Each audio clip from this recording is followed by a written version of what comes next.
flood into the third base of the Terran player, and probably will be put on hold position right here in the mineral line. It's a little trick you can do with Zerglings. Just run into the middle line, click H, and they will hold position and just attack every worker. Very slow reaction time from a Terran player, losing a lot of workers, something like 6 or 7. Looking at the workers lost tab, yeah, he's up to 18 workers killed in Destiny, as we see Ghosts and Hellions brought up to stymie that assault by these Zerglings.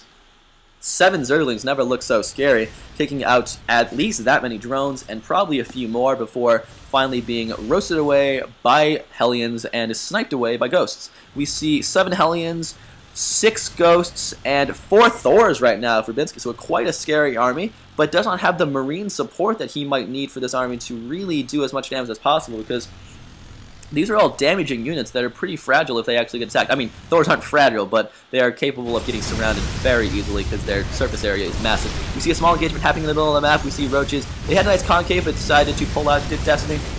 More creep tumors being suppressed by our Terran player. These Hellions overextending themselves once again. Did not get fungal growth that time, but they were vulnerable to it. The Infestors had just been in the air. Infestors instead opting to go up onto the ledge, getting 2 Norpest sets off before getting EMP'd rather. These Roaches doing everything they can to just attack everything in sight. He is losing a lot of Roaches right here, but he will need to repel this attack before it gets to his natural probably. Mustering up those Roaches. These Hellions just continuing to overextend themselves with Thors firing at Overlords instead of actual units. Ghosts in the back doing pretty good DPS, but it does look like Destiny will have enough Roaches to repel this 1 Thor and 3 Ghost Assault. Ghosts just kind of sniping away at the Roaches, doing everything they can. Oh, it's getting too hot. I'm not as good at that as Husky is, but, you know, trying everything I can. We see 1 Marauder just kind of alone on the battlefield.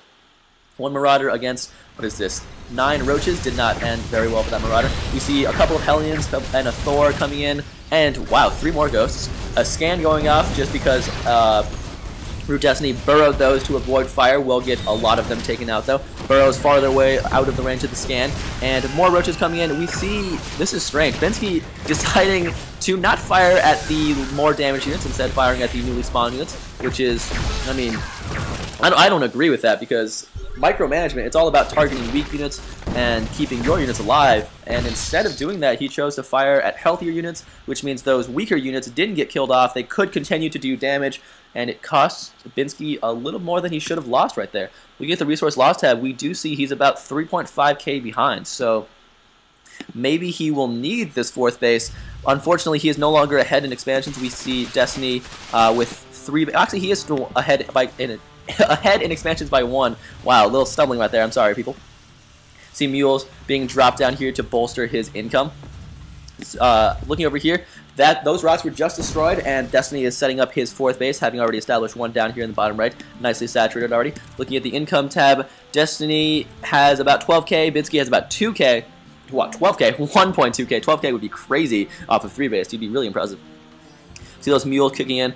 10 more Harvesters and a few Mules, letting binski be quite a bit ahead in terms of resources. You see 1 Zergling poking up here just to see what's going on. He sees not much in the way of static defense besides a missile turret.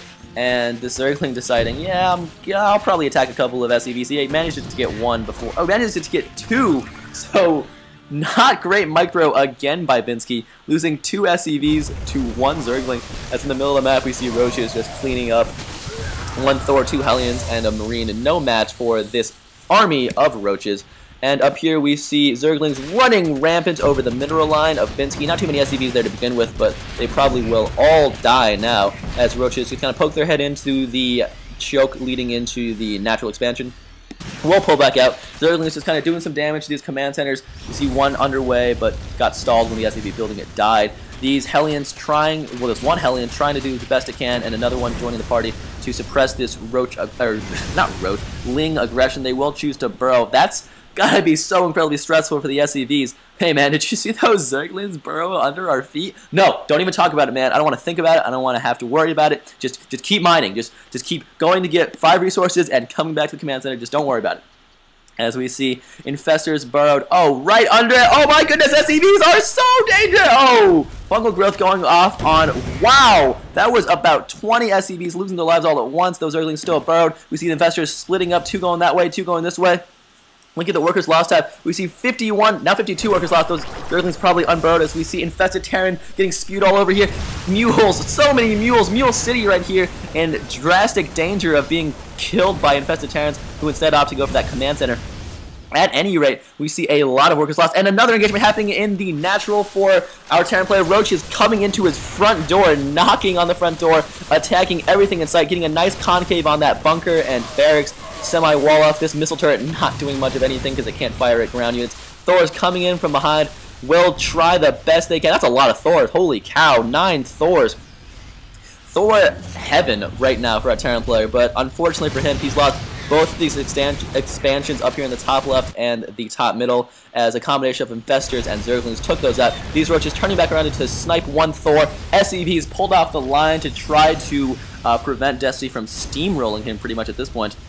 SCVs kind of overextending themselves. I mean, you don't really need to follow roaches this far out onto the map, but I mean, he's doing what he wants to. You see ghosts up here on the ramp just doing the best they can, trying to help their comrades out, being their ghost selves. The roaches will pull out for now. Probably will be back soon enough, as we see Destiny has set up another base. Now he's on 5 base to the Terran players.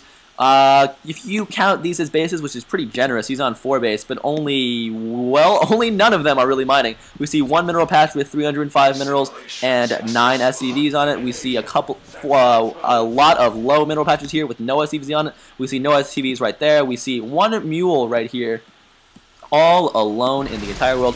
Roaches and infestors, no parasiting. Thors will probably be able to clean up this army from binski. We look at the supply count. It's incredibly lopsided. 190 to 52. This is not looking good at all for binski, and he does GG out of this game.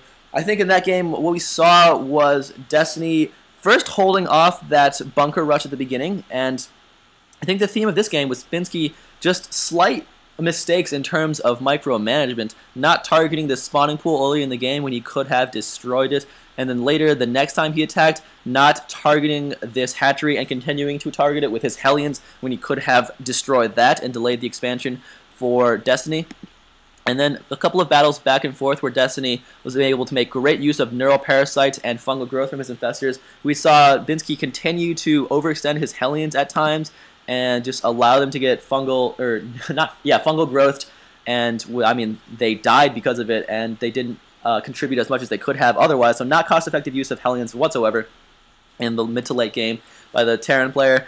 And then by the end of the game, we just saw ROOTDestiny's superior micromanagement and multitasking, able to take out this expansion with Zerglings, able to take this one out with infestors, as he was knocking on the front door with roaches, to divert the Terran player's attention, and the Terran player was never able to recover from that multi-pronged successful assault, and Destiny able to muster up a critical mass of roaches with infestor support, able to take out every ounce of resistance the Terran player had in him. In the end, we see 13 harvesters remain for our Terran player to a 60 for Destiny, so it did look pretty bleak for Terran as he chose to GG. A good game by both players, and I hope you guys enjoyed that, and I will see you guys next time.